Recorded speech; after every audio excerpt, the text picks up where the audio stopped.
फिर आ गए, सब राजी खुशी है ना। तो कहा लगा था कि न आएंगे जी, गलत। जब तक तोड़ेंगे नहीं तब तक छोड़ेंगे नहीं। बढ़ते हैं पहली क्वेश्चन की ओर। पहला क्वेश्चन देखिएगा, वी डैश आवर कंट्री, है ना भाई। याद रखिएगा, अपने दिमाग में मेमोरी में सेव कर लीजिएगा। फीलिंग और इमोशन को दर्शाने के लिए केवल और केवल सिंपल प्रेजेंट टेंस का यूज कीजिएगा। और सिंपल प्रेजेंट टेंस का स्ट्रक्चर क्या होता है, सब्जेक्ट के साथ वर्ब का बेस फॉर्म या वर्ब का पांचवा फॉर्म लगता है। तो यहाँ पर राइट आंसर क्या हो जाएगा, तो वी है तो वी के साथ क्या होता है, बेस फॉर्म लगता है। वी लव आवर कंट्री, हम लोगों को अपने देश से प्यार करना चाहिए। बहुत मजेदार वाली बात है।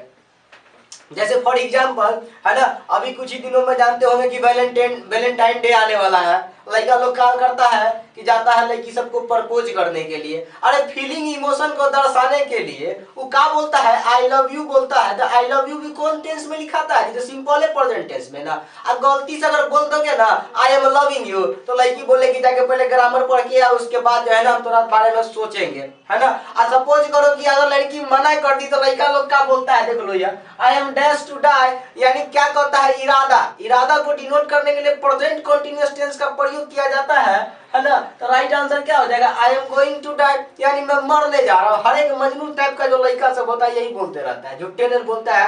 एक्चुअली मरने फरने जाता नहीं है ना, पोलाने वाला बात सब जो है बोलते रहता है। तो याद रखिएगा, यहाँ से दो बातें क्या मैंने कहा कि फीलिंग्स और इमोशन को दर्शाने के लिए सिंपल प्रेजेंट टेंस और इरादा को दर्शाने के लिए प्रेजेंट कंटीन्यूअस टेंस का प्रयोग किया जाता है। चलिए बढ़ते हैं नेक्स्ट क्वेश्चन की ओर। दे वर डैश एंड नॉइज, है ना भाई। इतना आसान क्वेश्चन है कि पूछो नहीं, एक बार देख लो ना खत्म हो जाएगा। भाई वन वर्ड के बाद क्या लगता है, तो वर्ब का चौथा फॉर्म लगता है। राइट आंसर क्या हो जाएगा, मेकिंग हो जाएगा। प्रीवियस ईयर में आ चुका क्वेश्चन है भाई, याद रखिएगा। अगला क्वेश्चन कहते हैं कि I have been living here, है ना। I have been living here कि मैं यहाँ रह रहा हूँ, कब से रह रहा हूँ जी, तो मंडे से रह रहा हूँ। आप जानते होंगे, गानवा याद करो ना जी, मैंने क्या कहा था, सोम मंगल बुध गुरु शुक्र शनि रवि आजम मेरी गली, क्या मारिएगा, सिंस मारिएगा। राइट आंसर क्या हो जाएगा जी, सिंस मारिएगा, है ना। यानी सिंस क्या हो जाएगा, राइट आंसर हो जाएगा। उसके बाद सिंस कहाँ का इस्तेमाल करना है, तो ओ क्लॉक के पहले, उसके बाद कोई भी महीने के नाम के पहले, कोई भी साल के नाम के पहले, और चाइल्डहुड के नाम के पहले भी सिंस का प्रयोग लगता है। इतना भी आप याद रखें। बढ़ते हैं नेक्स्ट क्वेश्चन की ओर कि सी इज राइटिंग अ लेटर, है भाई ही है कि सी है, चलो ही है। वह क्या कर रहा है, एक पत्र लिख रहा है। अब कथी से लिख रहा है जी, तो पेन से, वो पेन से, है ना भाई। साधन का बात आ गया तो क्या दे देंगे, भुवर है विथ दे देंगे, है ना। मैंने क्या कहा था कि एक एग्जाम्पल याद रखोगे, हमेशा दिमाग में विथ का एग्जाम्पल याद रखोगे। और जहां भी विथ ऑप्शन में रहेगा ना, वहाँ बाय जरूर रहेगा। बाय बहुत कमीना चीज है ना। जैसे मैंने कहा कि I am cutting an apple dash knife, तो भाई राइट आंसर क्या होगा, विथ, यानी विथ के साथ, है ना, याद रखिएगा। बाय का प्रयोग यहाँ पे नहीं होगा, क्या राइट आंसर होगा, विथ होगा। अगला क्वेश्चन कहते हैं the sun rises dash the east, है ना। अब यहाँ पे कितना एकदम आसान क्वेश्चन, इतना आसान क्वेश्चन भाई, इसी पैटर्न का क्वेश्चन आता भी है ना जी। राइट आंसर क्या हो जाएगा जी, तो इन हो जाएगा, है ना। मैंने क्या कहा था, दिशा के नाम के पहले कौन सा प्रीपोजिशन लगेगा, तो इन लगेगा, है ना। अब दिशा के नाम के पहले आर्टिकल द लगता है। अब देख लो, सन भगवान के नाम के पहले भी आर्टिकल द लगता है। अरे अपना मुड़िया को उठाओ, ऊपर में ले जाओ, ऐना करके देखो ऊपर में, अगर जो सब चीज दिखेगा सबके पहले आर्टिकल द मारेगा और कुछ नहीं मारेगा, है ना। आई देख लो कौन सा जो बात लिखे है, the sun rises in the east, यानी सूरज जो है पूरब में उगता है, यानी यूनिवर्सल फैक्ट है। यूनिवर्सल फैक्ट को दर्शाने के लिए सिंपल प्रेजेंट टेंस का यूज करते हैं। चलिए अगला क्वेश्चन करते हैं। अगला क्वेश्चन क्या है, dash Ram Singh came to meet you. अब यहाँ पर राइट आंसर क्या होगा, मैंने आप लोग को याद करो क्लास में क्या पढ़ाया था कि ऐसा व्यक्ति जिसके नाम के अलावा कुछ और ज्ञात ना हो, उसके नाम के पहले आर्टिकल ए और एन फिल करते हैं। तो बाबा आई दोनों तो ना होगा, तो राइट आंसर क्या होगा, ए होगा। अच्छा ए क्यों होगा, आई देखो ना जी, रो, है ना, राम, रो का साउंड आ रहा है, तो भाई आप क्या फील करेंगे, ए फील करेंगे। चलिए अगला देखते हैं कि सी हैज सीन डैश ताजमहल। अब वह जो है क्या देखी है, तो ताजमहल देखी है। अब ताजमहल के नाम के पहले बच्चे से आप लोगों को पता होगा आर्टिकल द लगता है। जितने भी हिस्टोरिकल प्लेसेज होते हैं, बिल्डिंग होते हैं, उस सभी के नाम के पहले क्या लगता है, आर्टिकल द लगता है। और जानिएगा जी, अरे जितना भी नदी का नाम होता है, जितना भी हवाई जहाज, ट्रेन जहाज है ना, और क्या होता है, ट्रेन होता है, सबके नाम के पहले आर्टिकल 2 मार के चला जाएगा तो तुम सटीक हो जाएगा आंसर। चलिए नेक्स्ट क्वेश्चन करते हैं कि my father will come in summer, है ना, my father will come in dash dash dash dash summer. आप समर में आएंगे, यानी समर बुझते हो ना जी, हाँ गर्मी के दिनों। तो राइट आंसर क्या होगा, लड़का सब कहेगा सर जी दो ठोको ना, अरे दो नहीं होगा, याद रखिएगा। अरे क्या बताए थे कि भाई समर हो, विंटर हो, स्प्रिंग हो, कुछ हो, उसके नाम के बाद अगर जब तक सीजन नहीं लगेगा तो यहाँ पे आर्टिकल 2 लगने नहीं करेगा। इसका राइट आंसर क्या हो जाएगा, नन हो जाएगा। अगर मान के चलो हम यहाँ पे सीजन जोड़ दे तब यहाँ पे राइट आंसर क्या हो जाएगा, 2 हो जाएगा। यानी my father will come in the summer season, मेरे पापा आएंगे, कहियो आएंगे, समर सीजन में आएंगे तो 2 मारिएगा। चलिए नेक्स्ट क्वेश्चन करते हैं, if I were a doctor, यदि मैं एक डॉक्टर बन जाऊं, है ना, यदि मैं एक डॉक्टर बन जाऊं, है ना, तो क्या कहते हैं, I dash help the poor, मैं गरीबों की मदद करूं, है ना। अरे बनेंगे तब ना जी। चलिए अगर ये क्वेश्चन है ना, अगर आप लोग हमारा वीडियो प्रॉपर रूप से देखते हैं तो इस क्वेश्चन को बनाना एकदम आसान है, हलवा वाला काम हो गया जी, है कि नहीं। अरे का कहे, जहां भी वर देखो वहां पे का मारो, उड़ मारो, है ना, जहां पे लाइक देखो वहां उड़ मारो, जहां पे रैदर देखो वहां पे उड़ मारो, है कि नहीं। इतना जब पढ़ा दिए तो और कुछ बचेगा जी उड़ से, और कुछ नहीं बचेगा। आइए बढ़ते हैं नेक्स्ट क्वेश्चन की ओर। क्वेश्चन कह रहा है 10 माइल्स डैश और लॉन्ग डिस्टेंस, है ना। अब ये जो क्वेश्चन है ना बहुत आसान है भाई, है ना, इतना आसान है कि पूछो नहीं। लेकिन अगर बच्चा लोग कोई भी देखेगा ना, कोई भी बच्चा इसको देखेगा तो कहेगा बाप रे बाप पूछो नहीं, मसौल देंगे इस क्वेश्चन को और आर मार के चला आएगा, कहेगा बम बम, है ना, क्वेश्चन एकदम डन डन। अरे कमीनो यहाँ पे आर नहीं होगा। मैंने क्या कहा था कि ऐसा शब्द, किसी सेंटेंस का सब्जेक्ट यदि कोई मतलब ऐसा शब्द हो जिससे समय बोध हो, दूरी का, मात्रा का, रकम का बोध हो, तो वहां पे मैंने क्या बताया था कि वह सिंगुलर हो या प्लूरल हो, वर्ब हमेशा सिंगुलर लेना। यानी यहाँ पे राइट आंसर क्या हो जाएगा, इज हो जाएगा 10 miles is a long distance. भाई ये प्लूरल हो सकता है लेकिन यहाँ पे ओनली सिंगुलर दीजिएगा। कॉन्सेप्ट क्लियर हो गया। बढ़ते हैं नेक्स्ट क्वेश्चन की ओर। The jury dash divided in their opinions. अब ज्यूरी जो लोग है वो क्या है कि अपने ओपिनियंस में डिवाइडेड है, बट गए हैं। किसी का सोच वो है, किसी का सोच वो है, किसी का सोच वो है। अरे याद कीजिए मैंने क्या पढ़ाया था कि there are 3 types of collective noun, generalizing, group collective noun and distributive collective noun। Distributive collective noun क्या बताया था कि भाई ऐसा नाउन जिसका सोच एक हो, मकसद एक हो, लेकिन उसका जो है ना ओपिनियन डिफरेंट हो, है ना।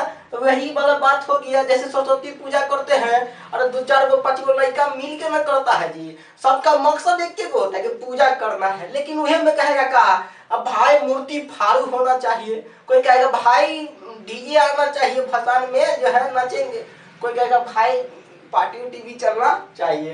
तो कहने का मतलब वो तो हो गया। तो मैंने पढ़ाया क्या था कि जब ये आपस में एक मत होते हैं तो वर्ब सिंगुलर लेते हैं, जब आपस में विभक्त होते हैं तो वर्ब प्लूरल लेते हैं। तो यहाँ पर राइट आंसर क्या हो जाएगा, सीधा वर्ड क्या भाई डिवाइड है। डिवाइड माने क्या होता है, बंटवारा होता है, याद रखिएगा। राइट आंसर क्या हो जाएगा, वर्ड हो जाएगा। नेक्स्ट क्वेश्चन कहते हैं water and milk dash sold here. अब वाटर और मिल्क जो है यहाँ बेचे जाते हैं, तो राइट आंसर क्या हो जाएगा, तो इसका राइट आंसर क्या होगा, आर होगा। क्या हो जाएगा, आर होगा, क्योंकि यहाँ पे दोनों अलग अलग कंडीशन में बात बोध हो रहा है। दो वस्तुएं हैं, एक वाटर है और दूसरा मिल्क है, तो यहाँ पे क्या हो जाएगा, are is the right answer. Next question करते हैं water and sugar dash a tasty drink.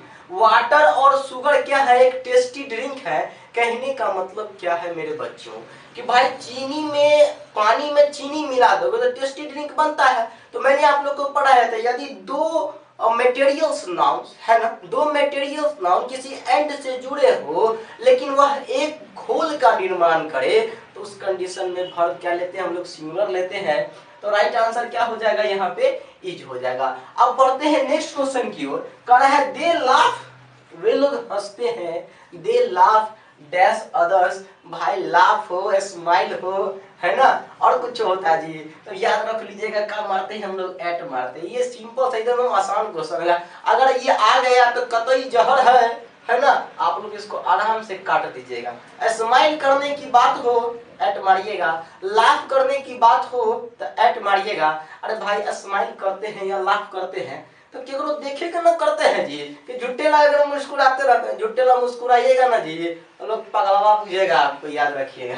चलिए अगला देखिएगा, 3 क्वेश्चन वॉइस है, 2 क्वेश्चन नरेशन से है। अब जानते हैं कि बिहार बोर्ड में आज तक ऐसा कोनो एग्जाम नहीं हुआ जिसमें वॉइस और नरेशन से क्वेश्चन नहीं बना है ना, हर एक एग्जाम में बनता है। अब वॉइस और नरेशन पूछते हैं ना, बहुत आसान है। हाई कोना वाला को हाई कोना वाला को इधर फेंको और हाई कोना वाला को इधर फेंको। अब बीच में नून मिर्चाई लगा के जो है ना वर्ब 3 बना देना, पढ़ाए थे। और उसके बाद जब हाई कोना वाला को इधर ले जाते हैं नून तो कहने का मतलब है क्या कि बाई एजेंट देते हैं। नहीं बुझे जी, देखिए ना क्या कहे हैं, हाई कोना वाला को इधर लाओ तो दे है, देम है तो यहाँ पे दे हो जाएगा है ना, हाई कोना वाला को इधर ले जाओ तो क्या है जी, तो बाई मोना, मोना है जी, हाँ मोना। चलिए यहाँ तक हो गया। अब क्या बोले थे, इसको नून मिर्चाई लगा के V3 बनाना। अब देख लेना भाई ऑलरेडी जो है ना इसका V2 और V3 सेम में होता है। अब्यूज माने गालियाना, गाली बकना है ना जी, यहाँ पे लिख दो अब्यूज लिख दिए। अब चेक करो कौन सा टेंस है, कहेंगे सिंपल पास्ट टेंस है सर, सब्जेक्ट प्लस V2 ना होता है। अच्छा कोई बात नहीं, तो वॉइस का स्ट्रक्चर क्या होता है सर, वाजवर दे दीजिए ना, तो कहाँ दे के साथ क्या हो जाएगा तो और हो जाएगा। देखो इतना आसान रहा वॉइस बनाना, टफ है क्या, कुछ टफ नहीं। अगला क्वेश्चन कहते हैं पीपुल विल फॉरगेट इट है ना। अब लोग जो है ना उसे भूल चुके होंगे। अब इसको जब बनाएंगे तो क्या कहे, वही अपना वाला रूल है, क्या कोना खींचो ना जी, इट दे दिए, चलो इट दिए। अब विल है तो विल दे देंगे। अब बुआरे का पढ़ाए थे, याद करो मॉडलवा, जितना मॉडल है सबके बाद बी मारना, तो बी मार दिए है ना। अब फॉरगेट है तो क्या देंगे बुआरे, फॉरगोटेन। अब बाय पीपुल का प्रयोग करेंगे जी, कहेंगे जी नहीं सर, बाय पीपुल का प्रयोग अगर ये जो है ना, अगर हम लोग यहाँ पे बाय पीपुल दे दे, बाय पीपुल का प्रयोग दे दे तो यह सेंटेंस क्या हो जाएगा, बिल्कुल गलत हो जाएगा। मैंने क्या पढ़ा था कि ऐसा सेंटेंस जिसका subject someone, somebody, everyone, everybody, no one, nobody अगर स्टार्ट हो या पीपुल से हो उसमें बाय एजेंट का प्रयोग नहीं करते हैं, याद रखिएगा है ना। तो इसमें बाय नहीं, यहाँ पे फॉरगॉटन हो जाएगा। चलिए नेक्स्ट क्वेश्चन बढ़ते हैं, people sorry open the door है ना। अब सर ये ओपन द डोर ये कौन सा वॉइस उठा के ले आए, अरे भाई ये तो वॉइस है ना जी। अरे मैंने कहा था ऐसा सेंटेंस जिससे रिक्वेस्ट बोध हो, ऑर्डर बोध हो, कमांड बोध हो, उसमें लेटर लगा के पेट फाड़ देते हैं ना जी। जैसे बोलते नहीं है तुम लोग क्लास में जी, वो 1 गिलास पानी लेके आता है ना, तुम लोग क्लास में बोलते वो 1 कप चाय लेके आना, यही बोलते रहते हैं ना जी। चलिए देखते हैं, तो यहाँ पे क्या करना है, सबसे पहले लेटर लगा दो, इसका जो है ना पेट फाड़ दो, इन्हीं को खींचेंगे तो द डोर हो गया जी, द डोर। अच्छा क्या देंगे, तो बी ओपन है, तो ओपन है तो लीजिए ओपन दे दिए, बोल के क्या हो गया, वॉइस तैयार हो गया।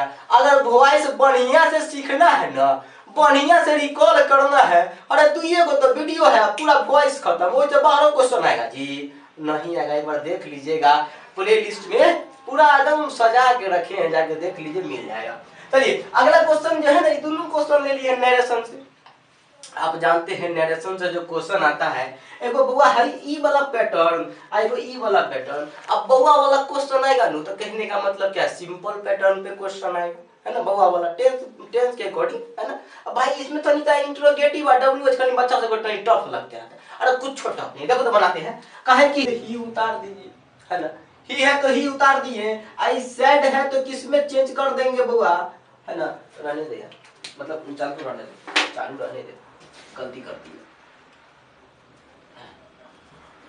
वो मार्कर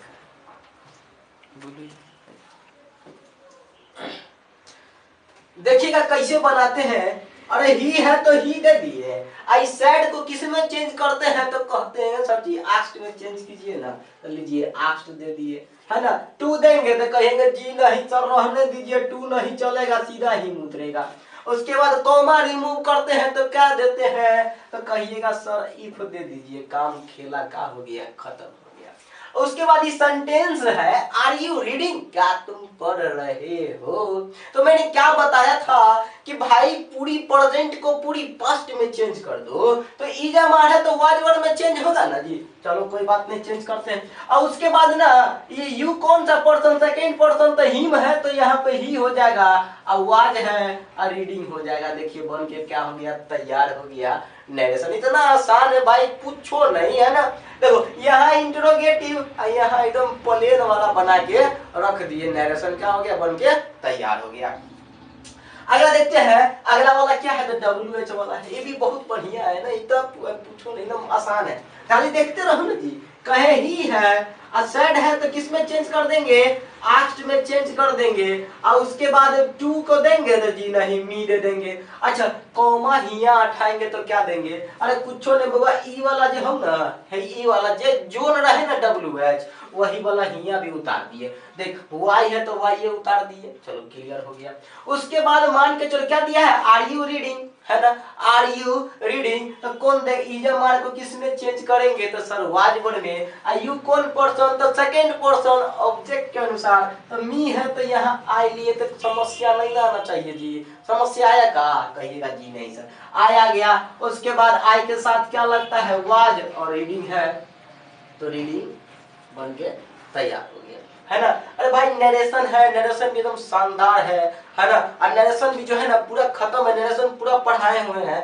अगर जो है ना नरेशन का वीडियो देखना चाहते हैं तो वो भी हमारे प्लेलिस्ट में आपको मिल जाएगा। नरेशन हो, वॉइस हो, टेंस हो, मॉडल हो, और क्या है जी प्रीपोजिशन हो, रिमूव टू हो, सारा वीडियो अवेलेबल है। और ऊपर से क्या कि भाई आपका जो किताब है रेनबो है वो भी अवेलेबल है। अब उसको देखिए, रिकॉल करते रहिए, अगर रिकॉल करिएगा तभी आपका अच्छा नंबर आएगा भाई। अगर रिकॉल नहीं कीजिएगा ना तो अच्छा नंबर नहीं आएगा। देखिए बढ़ते हैं नेक्स्ट क्वेश्चन की ओर, देखते हैं पहला chapter sweetest love I do not, है ना। आज मैं बच्चों एक भी क्या बोलते हैं, आज मैं जो हूँ ना क्वेश्चन वगैरह कुछ लेके नहीं आया, है ना भाई। मैंने क्या किया तो 10 चैप्टर पोइट्री का नाम लिख दिया, और यहाँ से कुछ कुछ जो है ना बातें मैं समझाता हूँ, और इसको देख सुन लीजिएगा ना, खाली जी कॉपी या कलम छोड़ दीजिए, और कानवा में जो है ना हेडफोन घुसा लीजिए, और चुपचाप खाली सुनिए, पूरा रिकॉल हो जाएगा, पूरा मजा आ जाएगा जी पूरा वीडियो देखने के बाद। देखिएगा, है ना। पहले क्या है, तो sweetest love I do not go, मेरी प्रियतमा मैं नहीं जाता हूँ। और भाई इसका लेखक कौन है, तो जॉन डन। अब बात करते हैं जॉन डन का, तो जॉन डन कब जन्म लिए थे, तो 1572 में। कहाँ जन्म लिए थे, लंदन में जन्म लिए थे। और कौन सा पोएट है, तो मेटाफिजिकल पोएट है। और भाई सबसे बड़ी बात, कौन सा यूनिवर्सिटी में पढ़ाई किए थे, तो ऑक्सफोर्ड यूनिवर्सिटी में। क्या सब पढ़े थे, तो लॉ एंड थियोलॉजी पढ़े थे। और किस चीज के लिए फेमस हो गए थे, सॉन्ग्स एंड सोनेट्स के लिए क्या हो गए थे, प्रसिद्ध हो गए थे, यानी फेमस हुए थे। सोनेट्स कितना लाइन का पोयम, तो 14 लाइन का पोयम। और जॉन डन के कन्या का नाम क्या है, तो एना मोर। और जॉन डन अपना यात्रा का कंपेयर किसके साथ कर रहे हैं, तो सन के साथ कर रहे हैं, है ना। इतना बातें आप अपने क्या करें, जहन में छाप ले, इससे बाहर क्वेश्चन नहीं आएगा, है ना। आएगा भी तो क्या आएगा भाई, तो आपकी किताब का जो लाइनिंग है उसको एक बार पढ़िएगा, इससे बाहर क्वेश्चन नहीं आएगा। चलिए अब चलते हैं दोसर का चैप्टर क्या कर रहा है, song of my self. Song of my self के लेखक कौन है जी, वाल्ट विटमैन। अब वाल्ट विटमैन साहब जो है, सबसे बढ़िया बात है कि ये कौन सा पोएट है, तो आप जानते होंगे पीपुल्स पोएट है।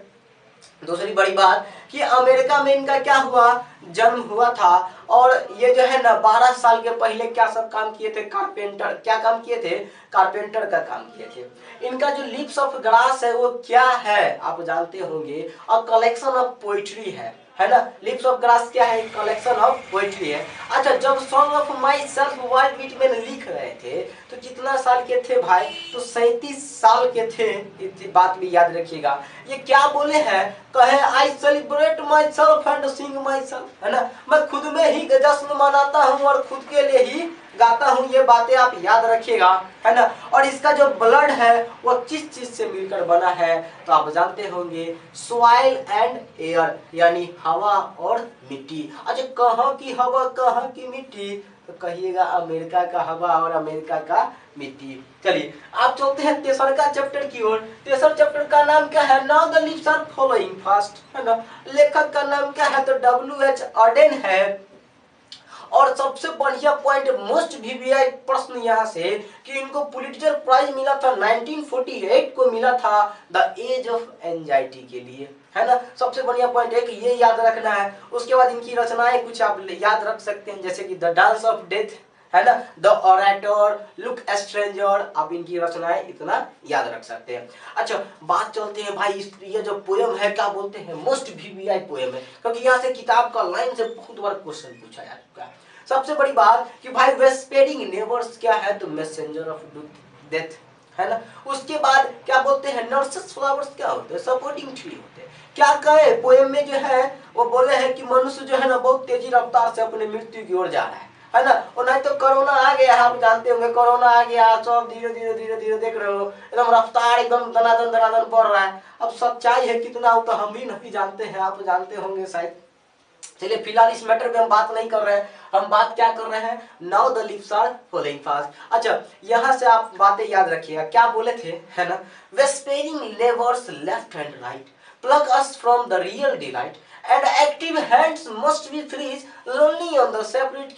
कहने का मतलब क्या, ये जो हमारा एक्टिव हैंड्स है ये एक दिन ठंड पड़ जाएगा और घुटनों पे झुक जाएगा, है ना। ये बातें आप याद रखिएगा। और वो वाला जो पॉइंट है वो ये Nightingale is dumb angel will not come, ये लाइन भी याद रखिएगा, यहाँ से क्वेश्चन आता है बार बार। चलिए अच्छा, अब एक क्वेश्चन मैं आपसे पूछना चाहूंगा, द लास्ट डिस्ट्रेस का मतलब क्या होता है।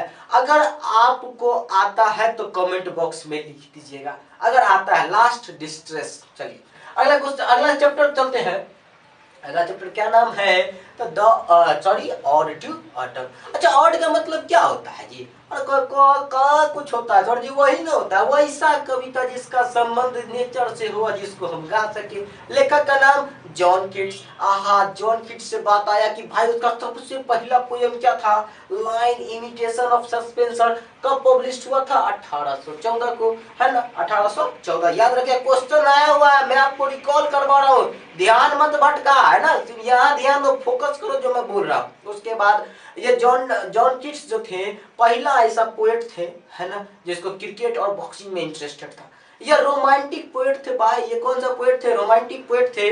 और इनको ट्यूबरकुलोसिस हो गया, ट्यूबरकुलोसिस का मतलब टीबी हो गया, और मात्र 26 साल की एज में इनकी मौत हो गई थी। दूसरी बड़ी बात आप जानते होंगे कि क्या हो गया ऑड टू ऑटम के बारे में, कि ये जो है ना, ऑड टू ऑटम जो है किसका मतलब क्या क्या कर रहा है, सुंदरता का वर्णन कर रहे हैं ये जॉन किट्स साहब। तो भाई ऑटम का सुंदरता का वर्णन कर रहे हैं। अच्छा, ऑटम का दोस्त कौन है, तो सन है, और वो क्या है, तो सन बोसम फ्रेंड है।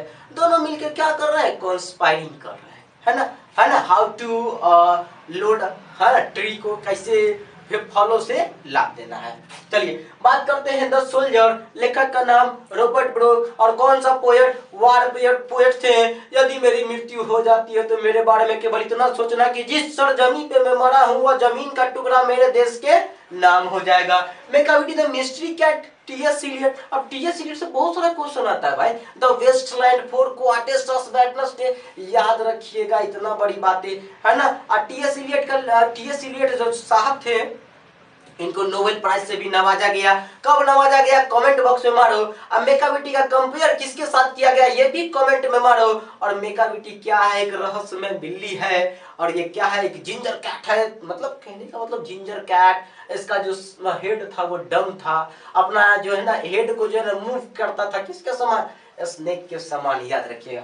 चलिए अगला क्वेश्चन है फायर ह्यूमन दारू वाला यानी केकियन दारू वाला क्या थे, तो एंग्लो इंडियन थे, अब पुलिस वाले भी थे। सबसे मोस्ट इंपोर्टेंट क्वेश्चन यहाँ से कि इनको साहित्य अकादमी अवार्ड भी मिला था 1984 को। और दूसरी बड़ी बात जानते हैं कि यह जोरोस्ट्रियन धर्म से बिलोंग करते थे। अगला चलते हैं स्नेक। स्नेक के बारे में जानते हैं जी, बहुत आसान चीज है। स्नेक के लेखक कौन है? तो D.H. लॉरेंस है, D.H. Lawrence. The rainbow, the white peacock, इसके लेखक भी, सन्स एंड लवर्स के लेखक भी क्या है? तो D.H. लॉरेंस है। स्नेक का कलर येलो ब्राउन। कौन दिन में है पानी पीने? तो गर्मी के दिनों में। कभी का पहने हुए हैं? तो पैजामा पहने हुए हैं। और जो है कभी उसको मारने के लिए क्या उठाया? तो लॉग उठाया। ये बातें आप याद रखिए। अच्छा, स्नेक जो है पोएट को, कवि को कुछ रूप में देखा? तो वज्ञ रूप में। चलिए अगला कहते हैं my grandmother house, written by Kamala Das. Kamala Das क्या है भाई? कवित्री है, इंडियन कवित्री है, आप जानते होंगे। और कमला दास से क्वेश्चन तो रहेगा ना, इंडियन राइटर जो है यहाँ से क्वेश्चन जरूर आता है। अच्छा, बात करते हैं कि यह अल्लाह समर इन कोलकाता, इसके लेखक only sent how to know, इसके लेखक भी यही है, कमला दास जी। कमला दास अपनी बचपन के बारे में बतलाए रहे हैं, है ना। और उसके बाद इनको जो है ना नोबेल प्राइज के लिए शॉर्ट लिस्टेड भी किया गया था। एक बात अब यहाँ से याद रखेंगे कि एक लेडी थी जो मर गई, हाउस क्या हो गया? साइलेंस, सन्नाटे में परिवर्तित हो गया।